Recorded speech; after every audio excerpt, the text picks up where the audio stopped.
So I'll ask from this side. Crop rotation is an issue for standard agriculture outside of viticulture.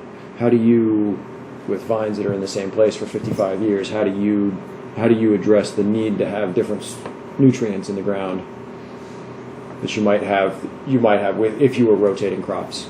Yeah. If you were rotating crops, then you would, and of course, if you weren't organic, you could add fertilizers, chemical fertilizers. But when you're with an existing vineyard that's been there 50 years, and as it gets older, the production of the fruit is really better for making wine off of old vines than new vines. So you're hesitant to take them out and replant them. So you have to provide nutrients to the vines if you're organic, and we do that by planting a cover crop between the rows, which is, in our case, mostly fava beans, which grow.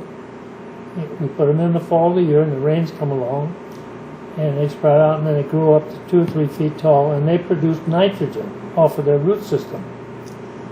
When those beans go into the flowering stage, they're at their maximum of nitrogen. When they start producing the beans, then they start to use the nitrogen up to produce the beans.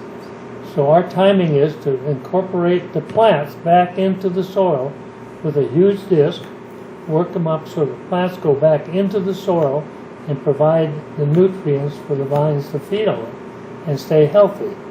If you don't do that, with the soils that we have, the vines probably wouldn't last 50 years. Fava beans are the main crop you use. Do you use other things?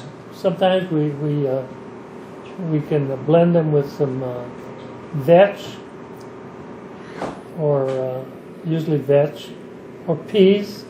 But we like the fava beans because they produce more nitrogen than other varieties. And our vineyards, the test of the vineyards, the vines themselves, the leaves of the vines, show that they need nitrogen. So that's why we put the fava beans in.